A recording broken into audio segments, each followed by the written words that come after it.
Round 2. Today I want to play a game, and I'm going to go through some of my medical experiences, and the whole idea is you guess what philosophies I've developed as a result of the things I've been through. Guess the philosophy. Round 1, here we go.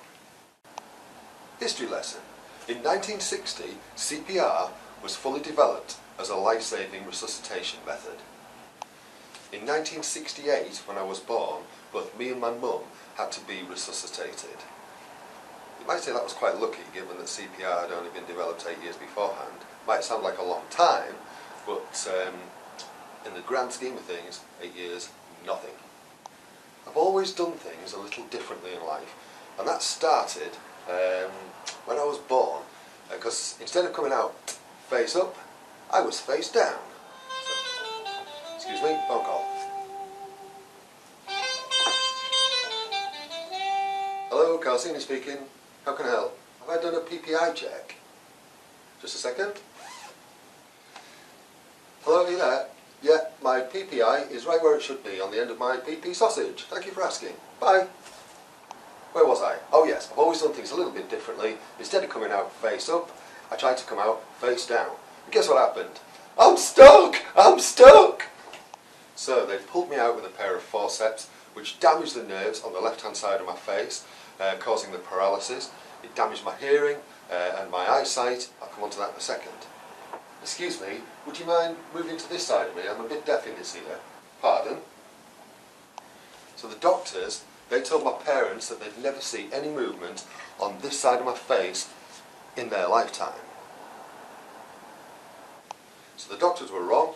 I have got some movement in there, and I trained myself to do that from a very young age. I used to stand in front of a mirror trying to force movement into that side of my face. Now, there's a neuroscientific reason why I was actually able to do that, and be able to do that from a young age. Plasticity! And so I do have some movement, and thankfully my parents are alive to see it. Moving on. When I was young, about 5 years old, fell out of a tree, and I damaged this elbow so badly it damaged the range of motion that I had in it, so when it had healed. So I couldn't get my hand any further than that. Me, young me, trying to eat a bag of crisps. Me, trying to use a fork. The doctors told me I would never be able to touch my shoulder again.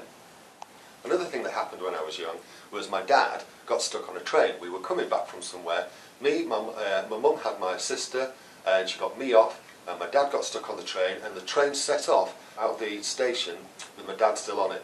I went running down the platform because my dad was stuck on this train. My mum screamed, she saw what was happening, and my dad saw what was happening. He looked out the train window, he launched the suitcases that we had in there out of the train, and he jumped off the train. The very next day, couldn't breathe. I was diagnosed with asthma the next day. Because of the asthma, we ended up going to a hospital to do some exercises to try and increase my lung capacity. And on the plus side, this happened. It increased the range of motion I had in this elbow. So the doctor said, never touch that shoulder again. When I left school, the asthma symptoms disappeared. When I moved to York, I was threatened one day outside my place of work, and the very next day,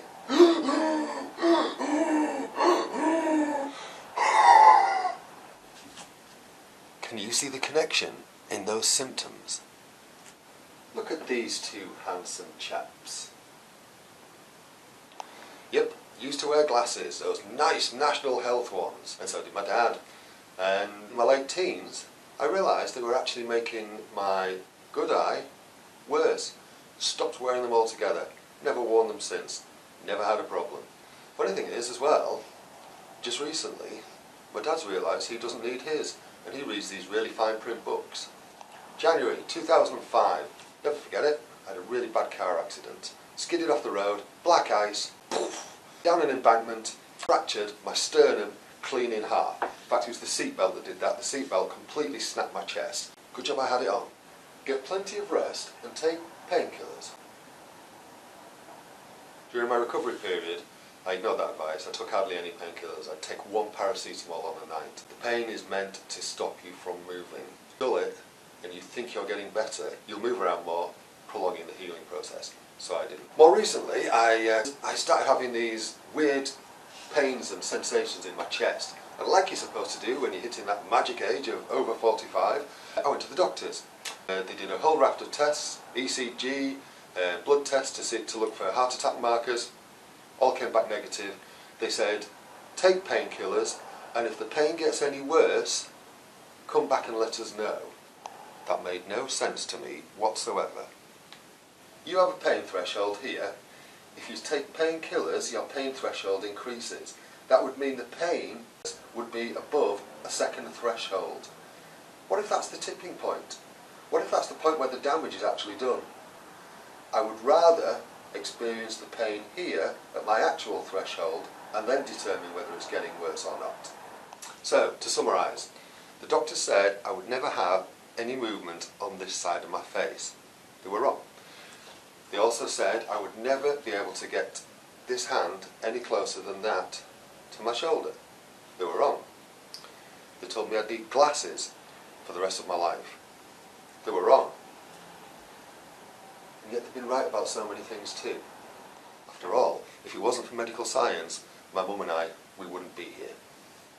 So, back to the game. So what philosophies do you think I actually have when it comes to medical stuff, say for example, and how do you think that might have impacted on the rest of my life? If you want to leave your answer in the comments below, that'd be great. Please like, subscribe, share, and if you want to follow me on Twitter, there should be a little thing coming up here around about now that'll tell you everything you need to know. So, thanks for listening, see you next time.